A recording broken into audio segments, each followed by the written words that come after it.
ദുനിയാവിലെ സൗകര്യങ്ങളൊക്കെ പറ്റൂലേ? അതും പറ്റും. ദുനിയാവിൽ പണം സ്വരൂപ കൂട്ടിക്കൂടെ? എല്ലാം ആവാം. പക്ഷേ അതൊന്നും ആഖിറത്തിലേക്കുള്ള പാതയിൽ വാരിക്കുഴി സൃഷ്ടിക്കരുത്. ആഖിറത്തിലേക്കുള്ള പാതയ്ക്ക് സഹായകമായ രീതിയിലാവണം അത്. മഹദിയാവുന്ന റാബിയത്തുൽ അദബിയെ കുറിച്ച് പോലും കൂടെ ഞാൻ സൂചിപ്പിക്കുകയാണ്. ധാരാളം സ്ത്രീകൾ എന്നെ കേൾക്കുന്നുണ്ട്. 4-മതായിരുന്നു തന്റെ ഉപ്പയുടെ 4-മത്തെ പെൺകുട്ടി. അങ്ങനെയാണ് റാബിയയായത്. ഭക്ഷ്യക്ഷാമം രൂക്ഷമായപ്പോൾ വല്ലതും കിട്ടുന്നു കരുതിയിട്ട് ഇറങ്ങിയ സമയത്താണ് കൊള്ളക്കാർ പിടിച്ചുകൊണ്ടുപോയി വിൽക്കുന്നത്. അങ്ങനെ ഒരു സമ്പന്നന്റെ അടിമയായി മാറി. അവിടുത്തെ വീട്ടുജാല കഠിനമായി ചെയ്തുകൊണ്ടിരുന്നു. ഒരു ദിവസം രാത്രിക്ക് ഏകദേശം സുബഹിയുടെ ഇത്തിരി മുന്നേ ആ സമ്പന്നനാകുന്ന ഉടമ ഉറക്കമുണരുകയാണ്. ആ സമയത്ത് റാബിയ കിടന്നുറങ്ങുന്ന ചെറിയൊരു ഷെഡ് പോലുള്ള സാധനമുണ്ട്. എല്ലാ സംവിധാനങ്ങളൊന്നുമില്ല. അവിടെ നിന്ന് ആരോടോ ഉള്ള സംസാരം കേൾക്കുന്നു. ഇദ്ദേഹത്തിന് ഒരു സംശയം തോന്നി. ആരോടാ ഈ നട്ടപ്പാതിലേക്ക് റാബിയ സംസാരിച്ചുകൊണ്ടിരിക്കുന്നത്? അദ്ദേഹം പതിയെ വന്നു. ആ കള്ളൻ എന്ന് പിടികൂടണം, റാബിയാന്റെ എല്ലാ പ്രശ്നവും ഒന്ന് തീർക്കണം. അദ്ദേഹം പതിയെ വന്നപ്പോൾ തേങ്ങൽ കേൾക്കുന്നു.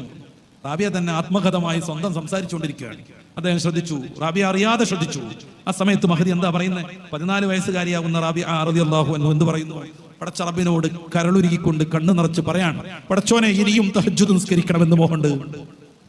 പടച്ച റബ്ബേ ഇനിയും ഖുർആൻ ഓതണമെന്ന് മോഹണ്ട്. നേരം വെളുക്കുവോളം ദിക്റിലും ഫിക്റിലുമായി കഴിയണമെന്ന് മോഹണ്ട്. പക്ഷേ ഞാൻ ഒരാളുടെ അടിമയാണെന്ന് നിനക്കറിയാലോ. രാവിലെ മുതൽ വൈകിട്ട് വരെ അദ്ദേഹം പറയുന്ന എല്ലാ ജോലിയും ചെയ്യേണ്ടതുണ്ട്.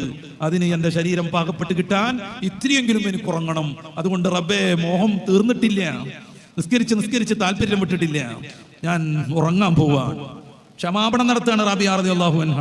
14-കാരിയാണ്. പടച്ചോനെ ഇനിയും തഹജ്ജുദ് നിസ്കരിക്കണം എന്ന് ആഗ്രഹമുണ്ട്, ഇനിയും ഖുർആൻ ഓതണമെന്നുണ്ട്, നേരം വെളുക്കുവോളം ഉറക്കൊഴിക്കണമെന്നുണ്ട്. പക്ഷേ ഞാനൊരു തന്റെ അടിമയാണ്. അദ്ദേഹം പറയുന്ന ജോലി വൈകിട്ട് വരെ ചെയ്യേണ്ടവളാണ്. എന്റെ ശരീരം അതിന് പാകപ്പെടണമെങ്കിൽ ഇത്തിരി ഉറങ്ങണം. അതുകൊണ്ട് ഞാൻ ഉറങ്ങാൻ പോവാന്ന് കനിവാർന്ന സ്വരത്തിൽ റാബിയത്തുൽ അദബിയ അള്ളാഹുവിനോട് പ്രാർത്ഥിക്കുന്നതാണ്. എന്തൊക്കെ തെറ്റിദ്ധരിച്ച് ശബ്ദം കേൾക്കാൻ പോയ ഉടമ അറിയുന്നത്. അദ്ദേഹം പതിയെ തന്നെ മടങ്ങിപ്പോയി. പിറ്റേ ദിവസം റാബിയത്തുൽ അദബിയെ വിളിച്ചിട്ട് സ്വതന്ത്രയാക്കുന്നു. നീ ആ പറഞ്ഞതുപോലെ ഫുള്ള് ഇബാദത്ത് ചെയ്തോളൂ, ഈ വീട്ടിൽ ഞാൻ സൗകര്യം ചെയ്യാം, അല്ലെങ്കിൽ നിനക്ക് എന്റെ കുടുംബത്തിലേക്ക് ചേരാം.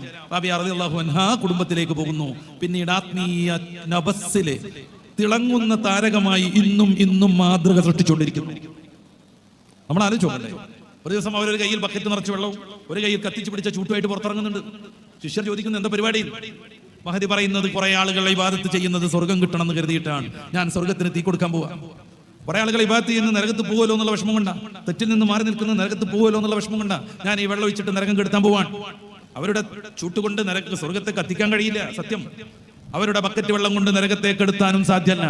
എന്നാലും ആ സമൂഹത്തിന് മാതൃക പകരാൻ, അതങ്ങോട്ട് നേരെ ബോധ്യപ്പെടുത്താൻ മഹദി ഇങ്ങനെ ഒരു രീതി സ്വീകരിക്കുകയാണ്.